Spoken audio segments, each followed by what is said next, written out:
Good morning, everybody, and welcome again. My name is Abdurrahman Bizri, and I'm an infectious disease specialist, and I will be discussing with you today infections of the gastrointestinal tract. It is two series lectures, and I will start with the one.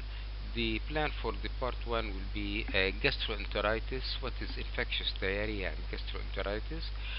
Then we will concentrate on special groups including diarrhea in children, antibiotic associated diarrhea, traveler's diarrhea, and diarrhea in the immunocompromised host.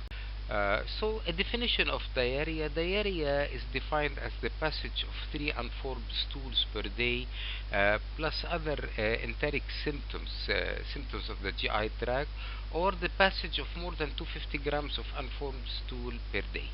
The diarrhea is usually classified into three categories. Acute diarrhea is any diarrheal illness that lasts less than 14 days. If diarrhea is called persistent, if it is usually sustained between 2 weeks and around 1 month or less, 14 days to 29 days. And the chronic diarrhea is any diarrheal illness that exceeds or 1 month and more.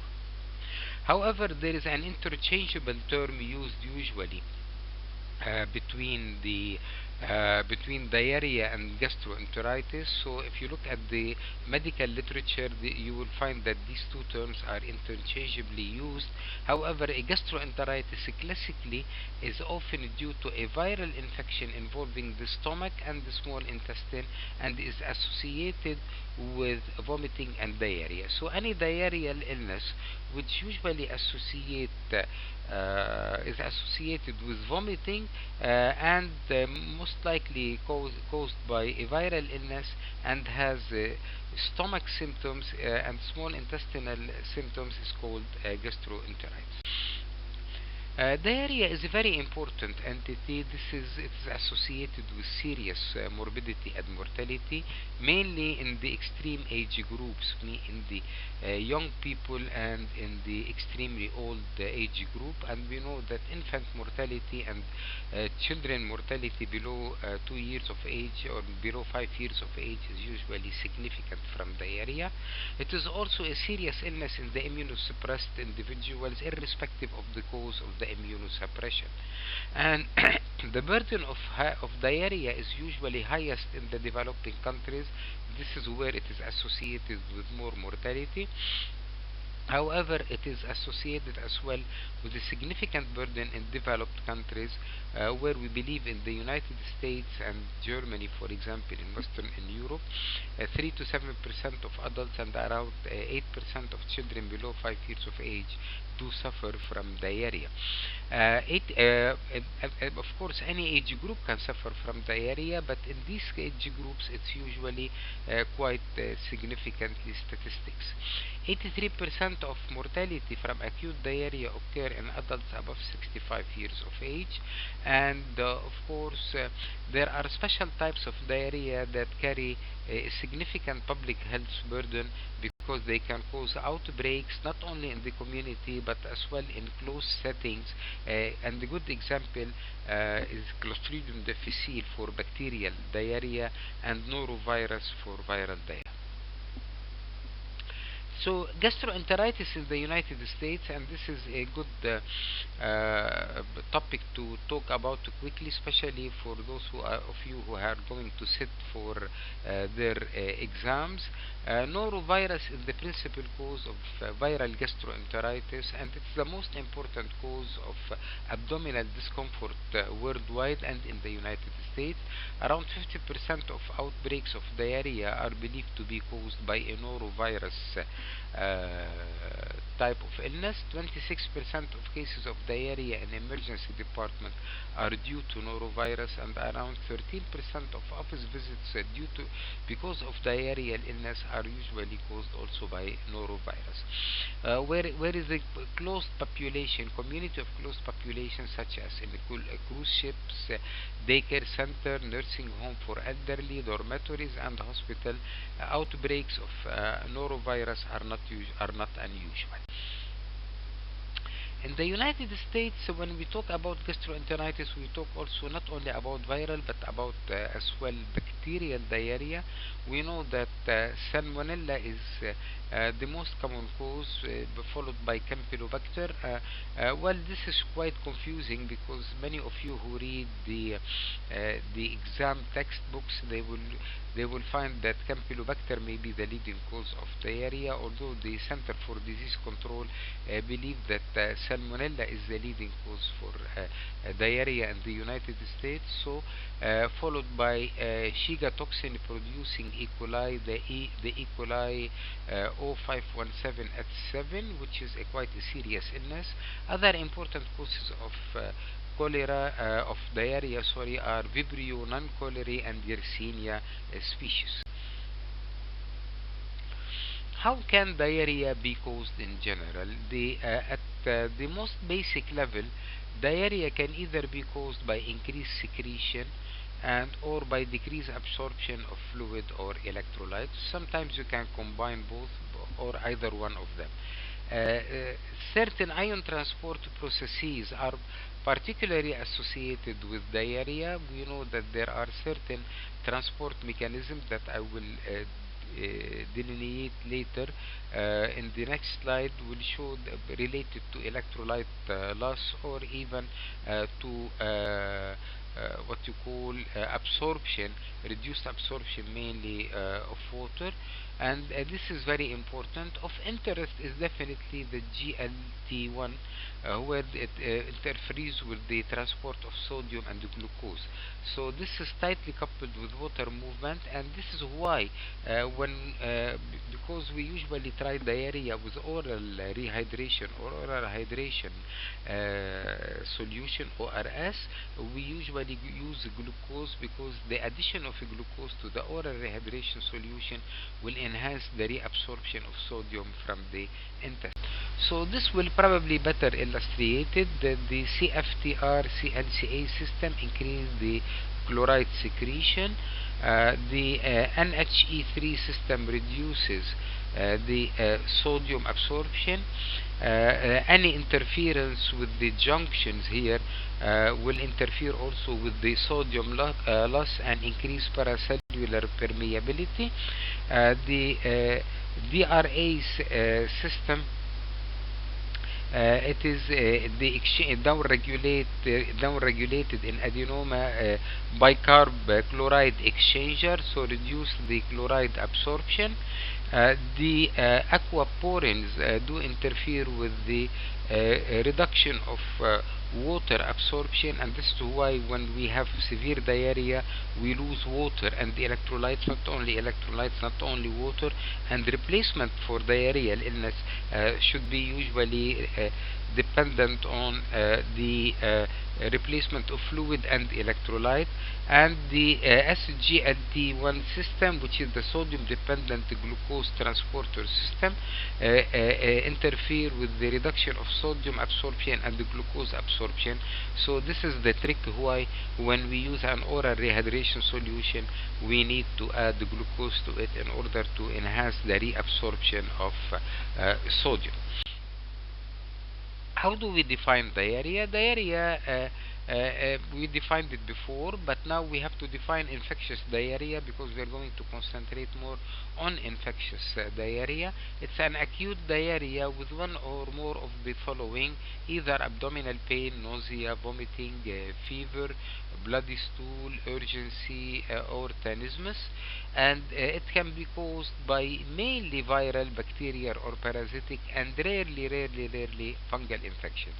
So the most three groups of microorganisms associated with infectious diarrhea are viral, bacterial, and parasitic. Enteric pathogens associated with diarrhea, how do they act usually? They act either by directly modulating the epithelial ion transport process and the barrier function, or indirectly through inflammation, neuropeptides, and the loss of the absorptive surface. Take good example Giardia, or mainly Giardia lamblia, which cause the loss of brush border absorptive surface and diffuse shortening of the villi. So there will be interference with absorption, and this is why Giardia in general will produce a malabsorptive type of diarrhea, which is associated with foully smelling stool and shiny, bulky stool.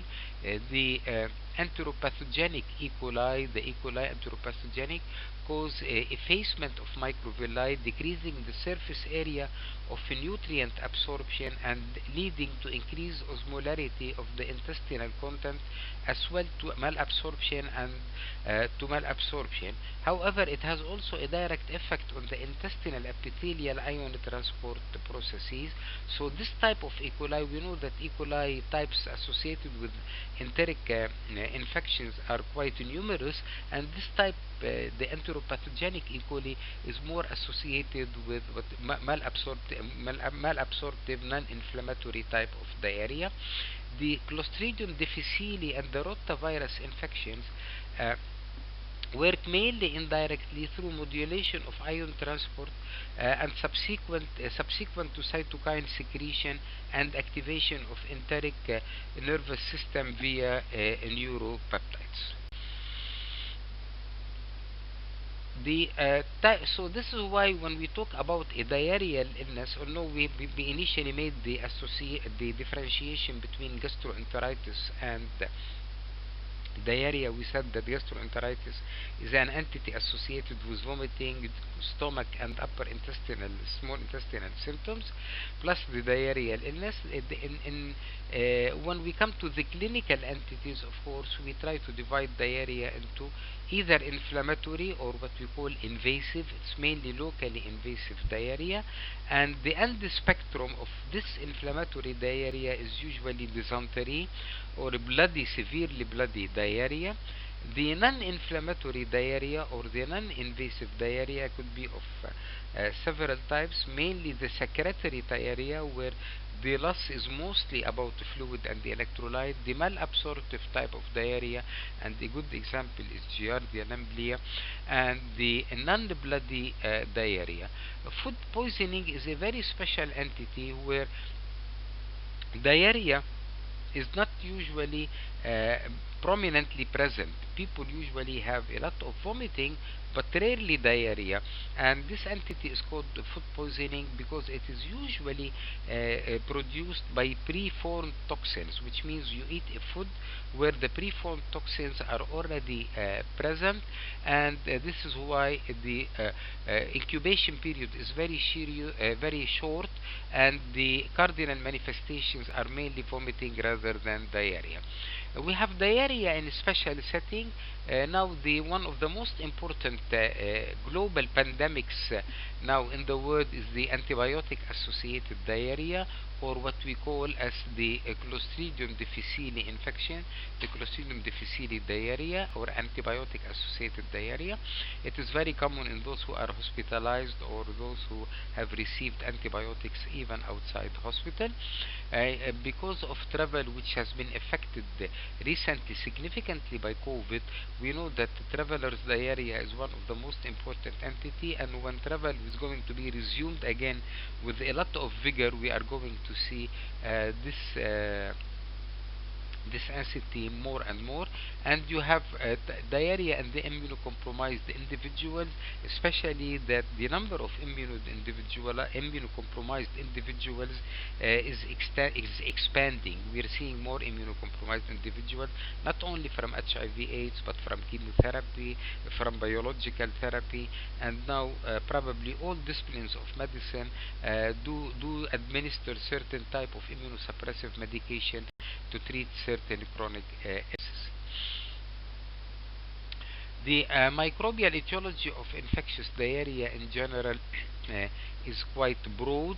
Many bacteria can cause bloody and non-bloody diarrhea. So it depends upon how do you classify it. If you have a bloody diarrhea or if you have a non-bloody diarrhea, if you want to classify it as invasive or non-invasive diarrhea. And as we go along, you will find that most of these pathogens can be present in more than one group of classification. You have the non-bloody diarrhea. It's the enterotoxigenic E. coli. This is the organism most strongly associated with traveler diarrhea. So if you were asked a question in the exam, what's the most important cause of traveler's diarrhea in general, it will be enterotoxigenic E. coli. You have Vibrio parahemolyticus. This is Vibrio non-cholera. It can cause inflammatory type of diarrhea, but not necessarily bloody. Shigella species, which can cause bloody and non-bloody diarrhea. We know that there are 4 types of Shigella species associated with diarrhea. Salmonella non-typhi can also be associated with non-bloody as well as bloody diarrhea, and Yersinia species, mainly Yersinia enterocolitica, but other Yersinia species. The viruses most importantly associated with diarrhea are the norovirus, the rotavirus, the adeno, and the astroviruses. The parasite, the Giardia lamblia, which I said most probably is malabsorptive type of diarrhea. Cryptosporidium, which also causes non-inflammatory diarrhea. Isospora or Cyclospora. The Cryptosporidia, Isospora or Cyclospora can cause diarrhea in immune competent individuals, but they can also cause diarrhea in immunosuppressed individuals, and they are most very important causes of diarrhea in this group of patients. The toxin producing diarrhea, you have the Staph aureus, Bacillus cereus, and Clostridium perfringens. These 3 mainly, Staph, Bacillus, and Clostridium perfringens, are associated mainly with the food poisoning, which means the preformed toxin. So the trick here is you have a lot of preformed toxin, you have a lot of vomiting. The incubation period is short, but you don't have diarrhea and rarely fever. Clostridium difficile is the one associated with antibiotic diarrhea. When it comes to bloody diarrhea, of course, Shigella, Salmonella, Campylobacter are very important. Aeromonas species are important. Yersinia is important, and some type of E. coli, mainly those E. coli producing Shiga-like toxin, the E. coli 0157H7. And of course, when it comes to the parasite, Anti-amoeba histolytica is an important cause of inflammatory and bloody diarrhea. Who is at risk of developing infectious diarrhea? You have to understand that the mechanism of transmission is mainly fecal-oral route, whether it is from a person to person or is it by contaminated source. So those who have the recent travel, especially from a non-endemic country to an endemic country, so this is what you call traveler's diarrhea. Those who live under very poor hygienic and sanitary infrastructure, mainly in developing countries or in refugee and tented settlement settings.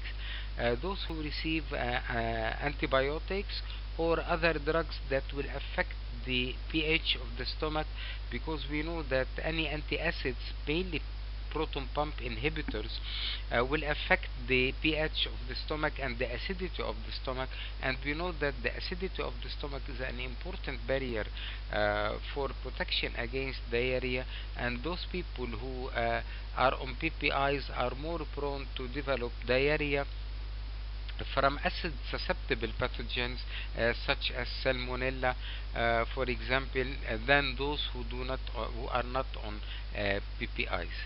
Immunosuppressive medication, because they lose their immunity and they will start having a wide array of diarrheal organism. Residing or working in an institution or daycare center, because this is where you have crowding, and as I said, norovirus here is an important pathogen. those who have suppressed gastric acidity or achlorohydria. This is very similar to the concept of PPIs and other anti acids, and they are more prone to acid susceptible organism. Men who have sex with men, or those who have anal sex, mainly in unsafe sexual practices, they can have diarrhea caused by sexually transmitted infections, whether be it gonococcal, chlamydia, or others. Or those who are at exposure from diarrhea illness, mainly household common sores or nosocomial, especially the household where we know that some organisms such as Shigella or norovirus, because they are extremely acid stable, you need a small inoculum to be transferred of bacteria or of virus to be transferred from one patient to another. And as such, when somebody in the house have acquired these organisms, they can easily transmit it to others. And definitely eating habit is an important source of disposition to diarrhea. So if we go to more specific microbiology of non-inflammatory diarrheal syndrome, we will find that the secretory diarrhea is mainly caused by enterotoxigenic E. coli, which is an important pathogen, as said, in general and in travelers diarrhea, and Vibrio cholerae, which is really a very serious pathogen and has been associated with historically certain grave outbreaks and led to a lot of mortality. Then we have the food poisoning. The main organisms are Staphylococcus, Staph aureus, Clostridium perfringens, and Bacillus cereus. But I reiterate again here, it is mainly what you call preformed toxin in the food, and the incubation period, the hallmark of the illness is very short incubation period. We're talking about few hours, and the cardinal manifestation is vomiting rather than diarrhea. The viruses are associated with non-inflammatory, mainly Rota, Noro, and others, and protozoa such as Cryptosporidia and Giardia lamblia. The secretory diarrhea, which is a type of non-inflammatory diarrhea mainly caused by Vibrio cholera and enterotoxigenic E. coli, is characterized by watery stool. It's not a mucus, not a mucoid, non-bloody stool. It is usually large volume of stool, minimal abdominal pain. You find no white BCs, no neutrophils in the stool, no red blood cells in the stool, so the right stain is usually negative, and the inflammatory markers in the stool, mainly lactoferrin and calprotectin, are negative. And this is a serious illness because it can be associated with a lot of dehydration and the electrolyte imbalance. So there is definitely low grade fever or absence of fever and absence of severe abdominal pain, at least initially. The mechanism underlying the Vibrio cholera induced diarrhea, it is that it is, as said, secretory, so the significant loss in the water and the electrolytes. So this is, you have to be very careful. You have to be very able to or capable of replacing the electrolytes lost and the water loss. And the severe watery diarrhea is mainly due to the changes in the ion secretion and absorption. The toxins consist of an the cholera toxin consists of an A subunit bound to a pentametric ring of B subunit, responsible for delivery of the A subunit into the cell.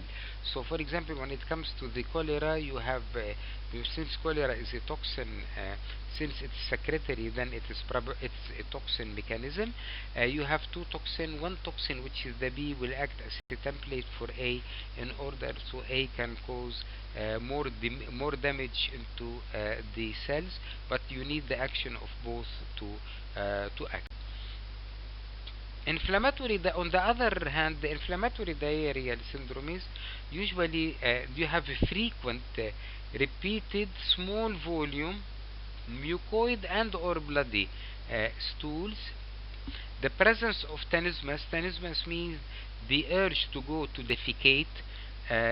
Fever and severe abdominal pain is very common. Stool right stain is usually positive. You have a lot of polymorphonuclear cells, white cells in the stool, and this is directly proportional to lower GI tract involvement, and sometimes you can have even bloody stool and the presence of RBCs. The lactoferrin or the calprotectin test on stools are usually positive because it's an inflammatory diarrhea. A good prototype of invasion and inflammation is usually Shigella. Shigella species cross the epithelial barrier through the M cells, and where they encounter and eliminate the macrophages. They tend to produce interleukin 6 and interleukin 8. This will lead to the chemoattraction of polymorphonuclear cells to the white cells that I talked about. They are present in the stool. This will lead to further inflammation and epithelial destruction of the epithelial surfaces, leading to decrease in the absorptive surfaces and the maximization of permeability. And then this will lead to the fact that the gut flora, which is full also of bacteria, will have an easy access because of the destruction of these epithelial surfaces, and this will of course lead further to more inflammation, and you're going to go to the vicious cycle of inflammatory process. So lactoferrin or calprotectin are important markers. I don't advise you to do them routinely because they are very expensive. So the diagnosis of inflammatory diarrhea is usually made, especially by history. You have repeated frequent stools, you have urge to defecate, you have abdominal cramp, you have fever, you have mucus in the stool, sometimes it's frank blood. The right stain, which is much cheaper than lactoferrin but less sensitive of course, is usually positive. So the lactoferrin test is mainly left, and the calprotectin test are mainly left for the inflammatory bowel diseases, where we can diagnose inflammatory bowel disease and you can monitor therapy for that by quantitating for the calprotectin. However, dysentery is the end spectrum of the diarrheal, inflammatory diarrheal illness, where you say about acute bout of diarrhea lasting for more than 14 days, because this is an acute process, in which subjects are passing grossly bloody stool. Not all stools in dysentery illness may contain visible blood, while most stools contain mucus. So if you can find gross stool, but you can find also mucus as well. They have what you call systemic toxicity. You look at the patient, the individual is very sick, looks toxic, fever, abdominal cramps, and you will probably diagnose it clinically that this is an acute inflammatory diarrhea or a dysenteric illness. The etiology of inflammatory diarrhea, we have passed over them, so this is simply a repetitive Shigella species of the 4 types of Shigella, the Salmonella species, the non-typhi Salmonella, the Campylobacter species, the enteroinvasive and enterohemorrhagic E. coli, the Yersinia enterocolitica, the Vibrio parahemolyticus, or even Vibrio vulnificus can also cause that. Clostridium difficile can give you inflammatory diarrhea, and as I said, there are other types such as Aeromonas hydrophila and Plaseumonas shigelloides. How to differentiate between inflammatory and non-inflammatory diarrhea is by history first of all and clinical presentation. We said that the clinical presentation do differ. The presence of systemic illness and toxicity, the fact there is high-grade fever, severe abdominal cramp, the patient looks toxic, speaks at least initially more for an inflammatory diarrhea. Stool studies where fecal leukocyte, the right stain, usually speaks more for colitis. Bloody diarrhea outbreaks usually speaks for inflammatory diarrhea, and single sporadic cases, which means that because Shigella and Campylobacter, which are associated with inflammatory diarrhea, are usually very acid resistant, they can cause single sporadic cases or transmission from one person to another in the same household, not an outbreak in the household like what happens with Salmonella when all the family eat bad food. It's more likely that one person had Shigella or Campylobacter, and this person, especially if he or she was a young child, we usually the parents who are taking care of the child, they may acquire the disease if they did not apply very good hygienic practice. The laboratory diagnosis of infectious diarrhea, definitely since it's diarrhea, we always expect to do stool studies. Stool culture, when you order a stool culture test, you don't specify what bacteria you are looking for, then you are expected to do to order for an SS media. SS media means a media which only will look for Salmonella and Shigella. When probably if you are working in the Europe, Western Europe or United States, Northern America, then the classical stool culture media may contain Campylobacter as well. In Lebanon, if you want to look for specific stool cultures, then you have to order to tell the lab, I want Campylobacter media, Vibrio media, E. coli media, and others.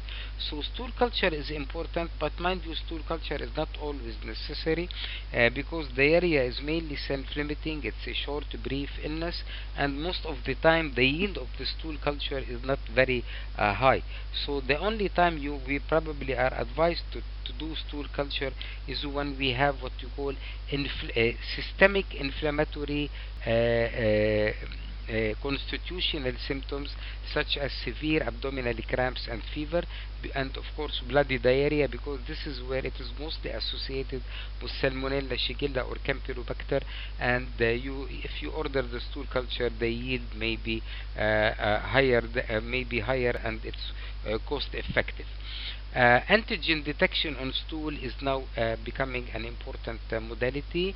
You can do also enzyme-linked immunosorbent assay on stool and other serological tests. Now, nucleic acid techniques, mainly PCR and other tests, are now becoming more and more important modalities, especially in people with severe immunosuppressed condition, where the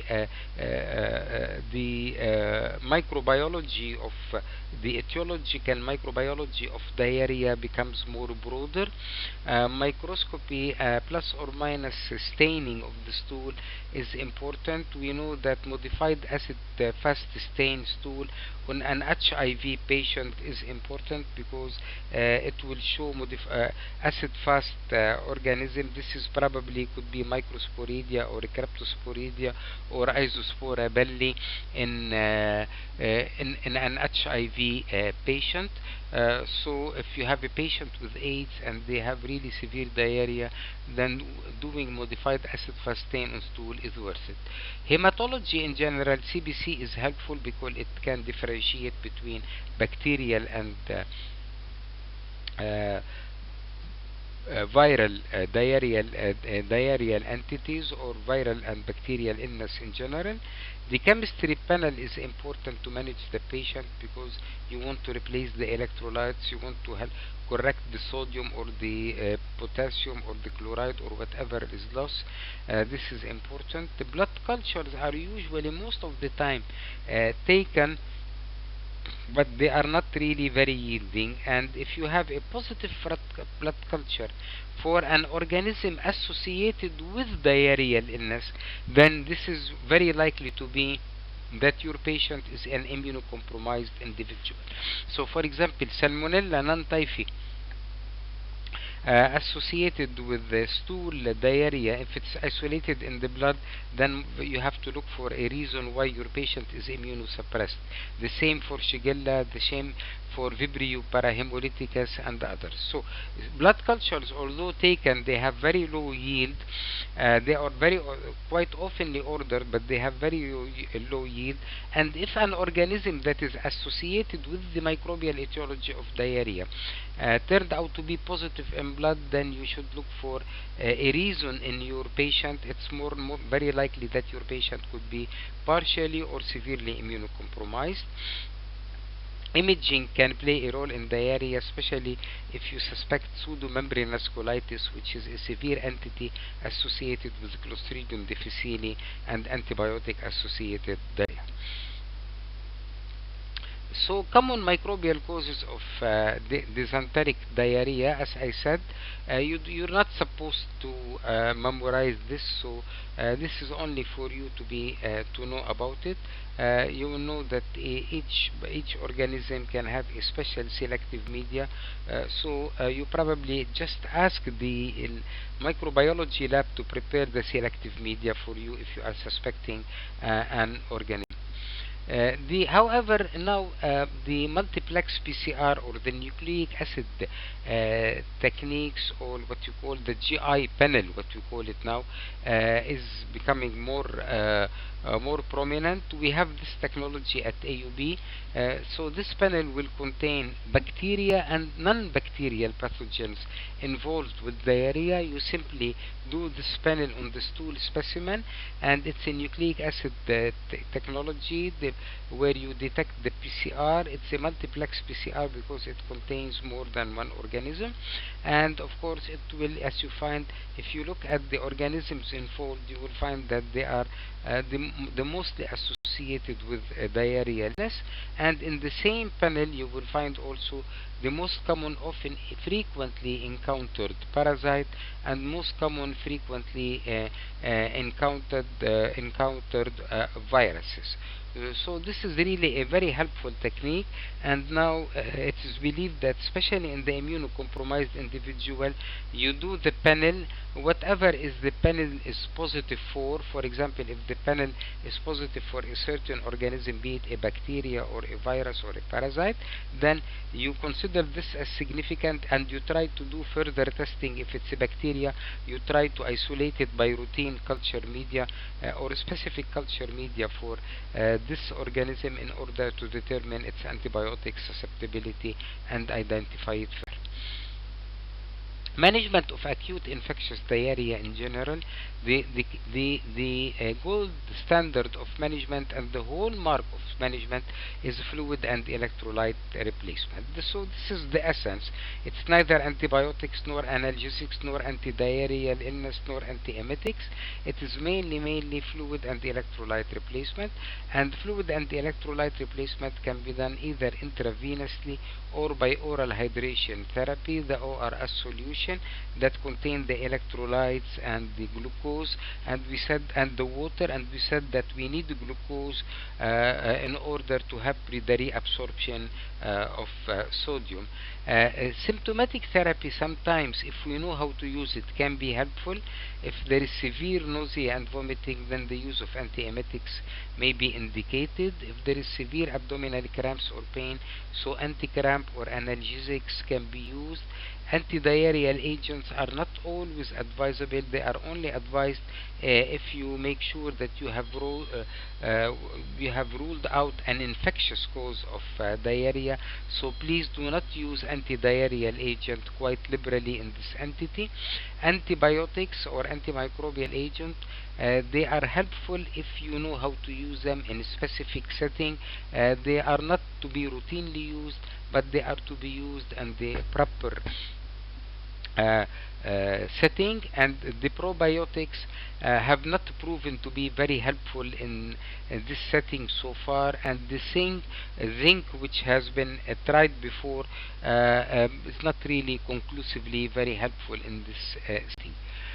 So the oral hydration therapy, which is the replacement but orally instead of intravenously, this is proven efficacy, but it's unfortunately underutilized. We have to know that it does not reduce the duration nor the bowel movement severity, and it is not very palatable the taste is not really very pleasant. However, really we have more ORS now improved taste in order to use, and we have a lot of combinations of ORS. However, the basic constituents of the ORS solution, the water, the sodium chloride, the potassium chloride, sodium bicarbonate, the citrate, and the glucose are the most important things. Whether you would like to add zinc probiotic, zinc ORS with honey, and the others, these are remain to be what you call an additions.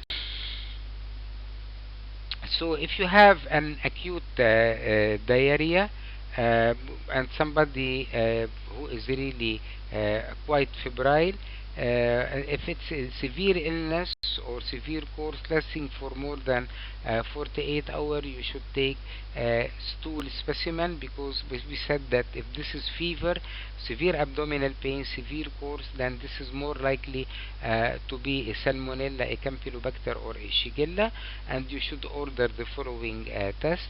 If the condition is stable, no work is needed. You monitor and reassess after 48 hours to see whether there need to be re-evaluation or not.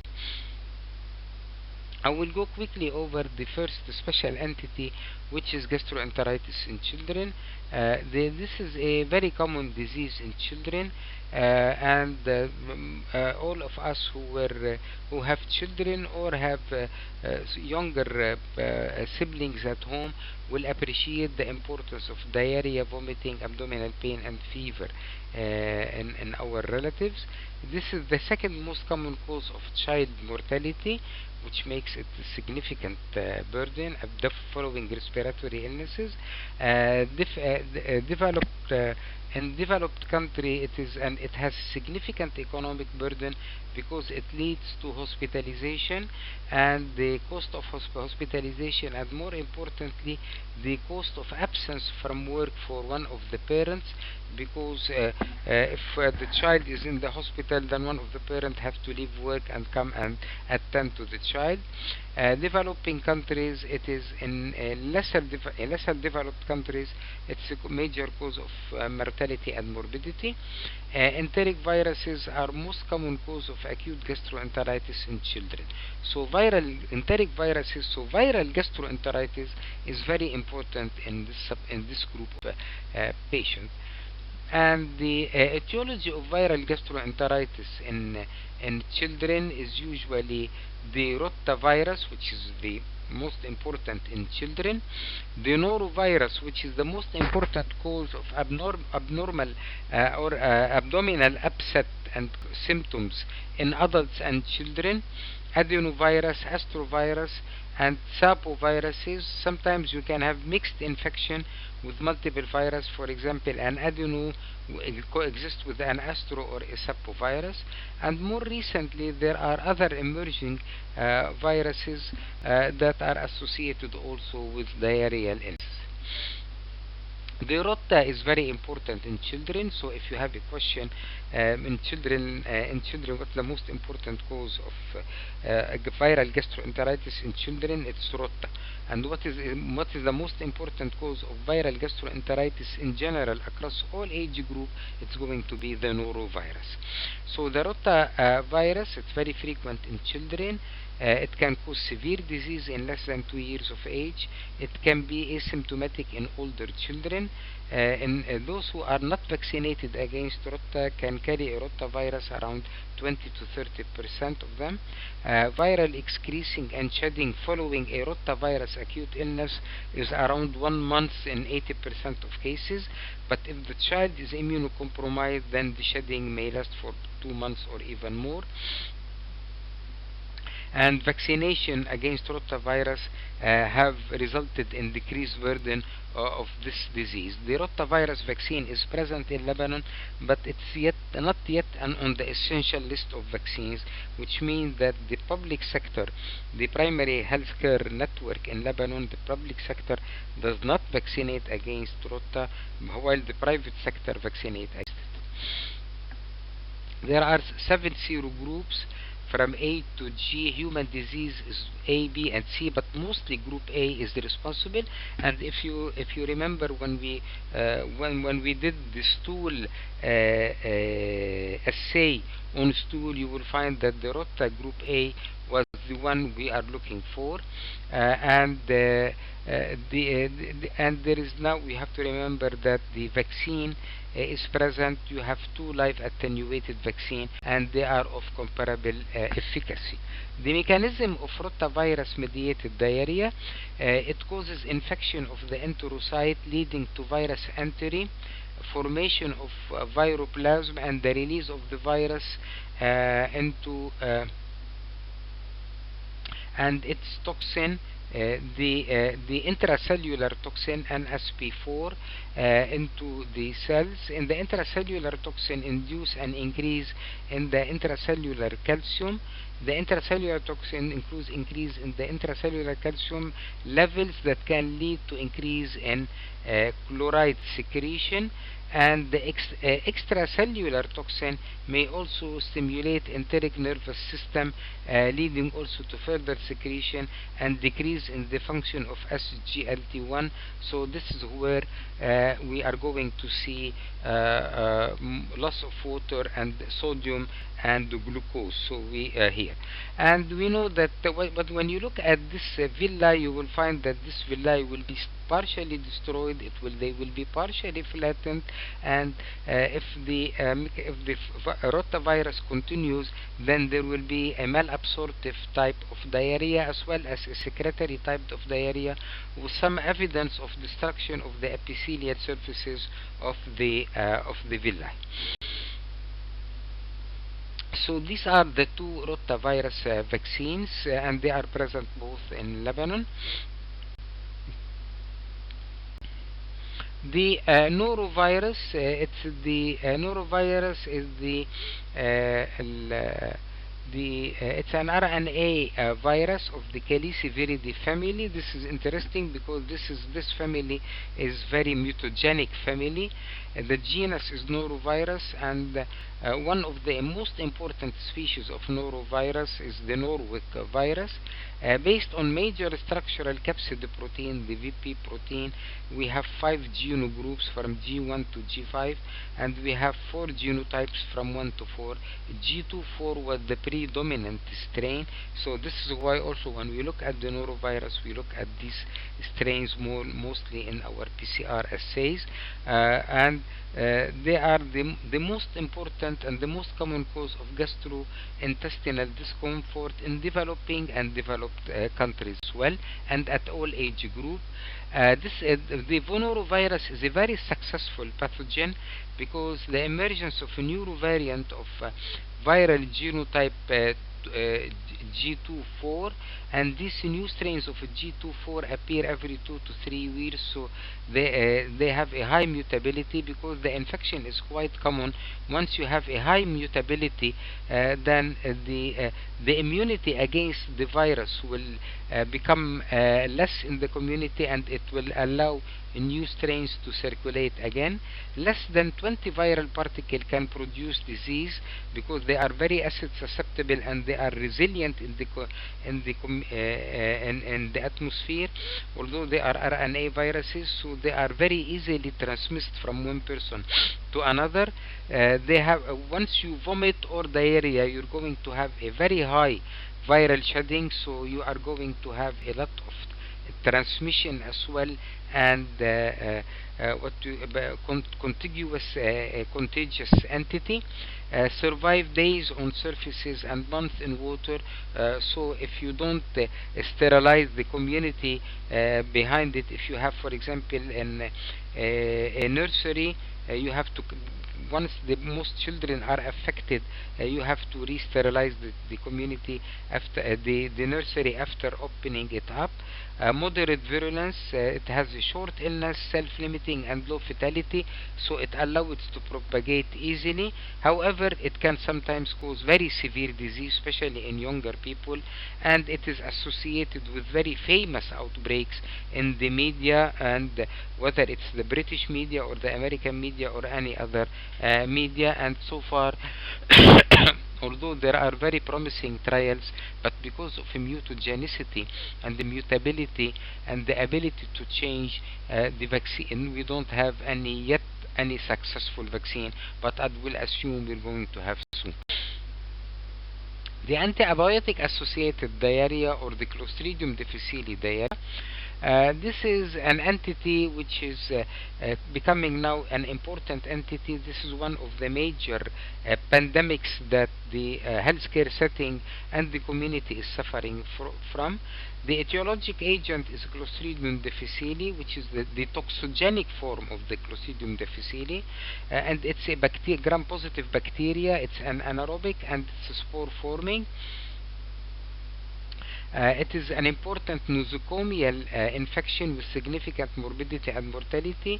It can cost a lot of billions of dollars in the USA and then even in our hospital here or in Lebanon. This is an important cause of diarrhea in the community and in the hospital setting and in healthcare setting in general. It has a wide clinical spectrum from asymptomatic mild colonization to mild diarrhea, to fulminant colitis, to sepsis, and even to death. Significant fraction of patients experience recurrent disease, and those patients are in whom usually they are either severely immunocompromised or have chronic illnesses or are taking proton pump inhibitors, or we continue the antibiotic course of treatment despite the fact that they developed antibiotic associated diarrhea. The pathogenesis of C. difficile, it's usually acquired through ingestion of spore and transmitted from one person to another via hands of the healthcare personnel or in the environment. So this is why the isolation practices inside the hospitals, we say what we call contact plus. We know that the spores are very resilient to alcohol-based disinfectant, so we usually advise everybody to wear contact plus. Means that after they finish from the patient, they don't only rely on the alcohol-based antiseptic, but they will also rely on hand washing, very significant hand washing with soap and water for quite good some time. Spores resist and the acidity of the stomach and germinate into the vegetative form in the small intestine. So we acquire them as spore. They are ingested, germinate inside the small intestine because they can cross the acid barrier of the stomach. They lead to disruption of the normal gut flora, typically by exposure to antibiotics. So if you take antibiotics, for example, and you are going to kill many of the flora in the GI tract, and since C. diff can be part of our flora or can reside in our flora, the use of antibiotic, which will lead to the disruption of the normal gut flora, will help the C. diff to proliferate, and it will cause broad spectrum clinical manifestation, and this is why it's called antibiotic associated diarrhea.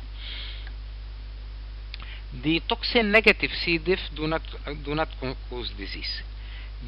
Because the virulence of the C. diff is confirmed primarily by the presence of two toxins, toxin A and toxin B, and they are encoded by their genes TCD-A and TCD-B. Some strains also produce a third toxin known as binary toxin. Its role is not usually clear, but the presence of this toxin among BINAPI 027 epidemic strains have raised the concern about its synergism with toxin with A and B, because whenever this binary toxin was present, the antibiotic associated diarrhea was really severe.